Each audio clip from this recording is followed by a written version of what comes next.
Hello friends, welcome back to my channel. आज फिर हम आपके लिए एक नई कहानी लेकर आए हैं। किसकी स्त्री। यमुना के किनारे धर्मस्थान नामक एक नगर था। उसे नगर में गणादीप नामक का राजा राज करता था। उसी में केशव नाम का एक ब्राह्मण भी रहता था। ब्राह्मण यमुना के तीर पर जप तप किया करता था। उसकी एक लड़की थी जिसका नाम मालती था। वह बड़ी रूपवती थी। जब वह ब्याह के योग्य हुई तो उसके माता पिता और भाई को चिंता हुई। संयोग से एक दिन जब ब्राह्मण अपने किसी यजमान की बारात में गया था और भाई पढ़ने गया था, तभी उनके घर में एक ब्राह्मण का लड़का आया। लड़की की मां ने उसके रूप और गुण को देखकर उससे कहा कि मैं तुमसे अपनी लड़की का ब्याह करूंगी। होनहार की बात की। उधर ब्राह्मण पिता को भी एक दूसरा लड़का मिल गया और उसने उस लड़के को भी यही वचन दे दिया। उधर ब्राह्मण का लड़का जहां पढ़ने गया था वहां वह एक लड़के से यही वादा कराया। कुछ समय बाद माँ बाप बेटे घर में इकट्ठे हुए तो देखते क्या है कि वह एक तीसरा लड़का और मौजूद था। दो उनके साथ आए थे। अब क्या हो। ब्राह्मण उसका लड़का और ब्राह्मणी बड़े सोच में पड़े। देवयोग से हुआ क्या कि लड़की को सांप ने काट लिया और वह मर गई।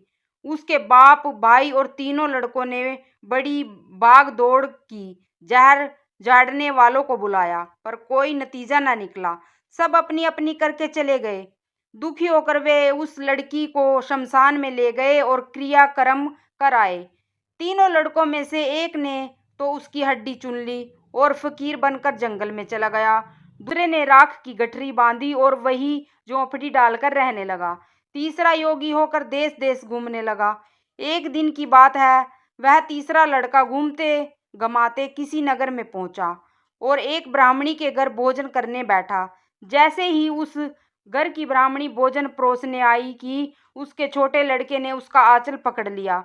ब्राह्मणी से अपना आंचल छूटता नहीं था। ब्राह्मणी को बड़ा गुस्सा आया।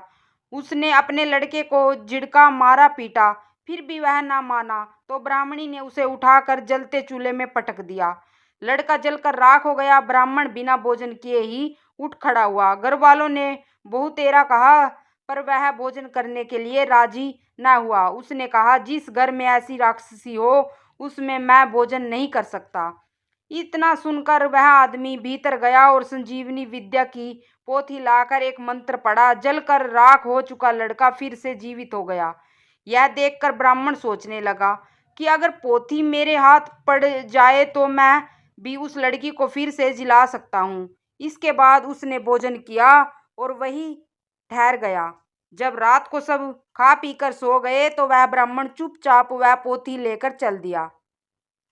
जिस स्थान पर उस लड़की को जलाया गया था वह वहां जाकर उसने देखा कि दूसरे लड़के वहां बैठे बातें कर रहे हैं। इस ब्राह्मण के यह कहने पर कि उससे संजीवनी विद्या की पोथी मिल गई है और वह मंत्र पढ़कर लड़की को जिला सकता है। उन दोनों ने हड्डियां और राख निकाली।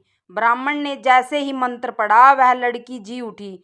अब तीनों उसके पीछे आपस में झगड़ने लगे। इतना कहकर बेताल बोला, राजा बताओ कि वह लड़की किसकी स्त्री होनी चाहिए। राजा ने जवाब दिया, जो वहां कुटिया बनाकर रह रहा उसकी। बेताल ने पूछा, क्यों। राजा बोला, जिसने हड्डियां रखी वह तो उसके बेटे के बराबर हुआ। जिसने विद्या सीख कर जीवन दान दिया वह बाप के बराबर हुआ। जो राख को लेकर रमा रहा वही उसकी हकदार है। जवाब सुनकर बेताल फिर पेड़ पर जा लटका। राजा को लौटना पड़ा और जब वह उसे लेकर चला तो बेताल ने तीसरी कहानी सुनाई।